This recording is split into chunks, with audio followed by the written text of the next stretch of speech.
This month's XDA Developer TV is brought to you by the Samsung Smart App Challenge 2012. Enter for your chance to win your piece of over $4 million in cash prizes by clicking the banner up at the top of xdadevelopers.com or by visiting developer.samsung.com.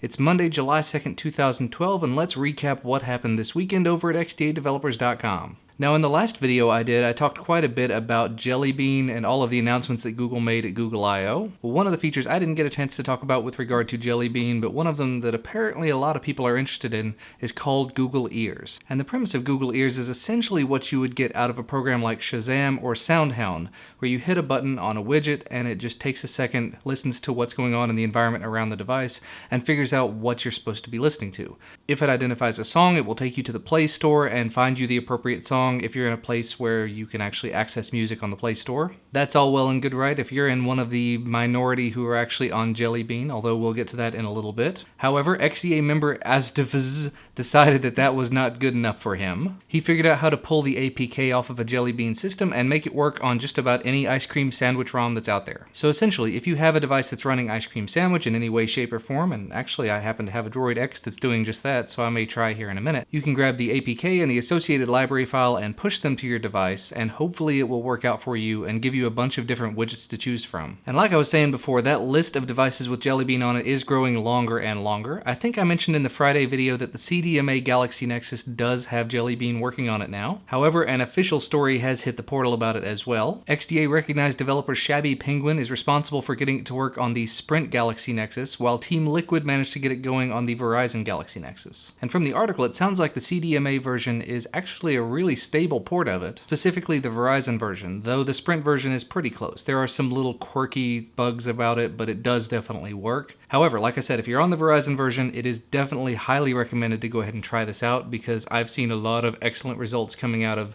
Galaxy Nexus specifically and the Verizon Galaxy Nexus in particular. Some other devices did get Jelly Bean as well. The Acer Iconia A500 was ported over by XDA senior member Random Blame. This does give it the title of the first non-Nexus tablet to have a working Jelly Bean port. However, there are some bugs to it, as it is to be expected. No audio, no Wi-Fi, the SD card doesn't work, and USB will not mount flash drives. But the developer did write up a guide for porting Jelly Bean over to your own device, so if you're interested in doing this, it might be worth a look. Again, I don't know if I'd try this on your daily driver device, but if you have a device to spare, or if you just have a device you don't particularly care about, go for it. And the last device I did see getting Jelly Bean this week was the International Galaxy S3, and that was done by XDA recognized developer Faryab. There's a long list of things that do work and a medium-sized list of things that don't work, like Wi-Fi, Bluetooth, near-field communication, audio, camera, MTP, external storage. You know what? It's probably a little bit early to go ahead and put this on your daily driver device, but definitely keep up with the development, because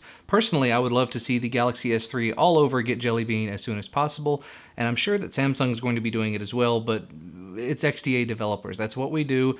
We take the newest stuff and we put it on everything we can find. If anybody's got an ARM-based toaster on hand, I do want to see Jelly Bean running on it by the end of the month. Now, this last post I wanted to talk about has to do with developers and helping your developer, and coincidentally enough, the title of the article is Help Your Developers Pull a Logcat When Issues Arise. So many times on the forum I've seen, and I know a lot of you have probably seen, someone comes and says, "This is broken, fix it now, rah, rah, rah." And they essentially just shake their fists angrily, stomp their feet, and then take off and say they're going to go to some other site, or go to some other ROM, or go to some other whatever. That's not particularly helpful. That's not supporting the community. That's not really useful in any way. If you have a problem that's more than a minor stumbling block, if you have a problem that's causing your device to reboot, if you're having a problem that's causing anything seemingly major, you can pull a Logcat from your device, which just gives a list of what's going on to the developers, and hopefully makes it a little bit easier to debug what's going on, what's wrong with the ROM or the patch or whatever it is that you're dealing with. So definitely highly recommended. Take a look at the article and the thread that's associated with it so you can get some more information on what Logcats are all about and why you'd want to do it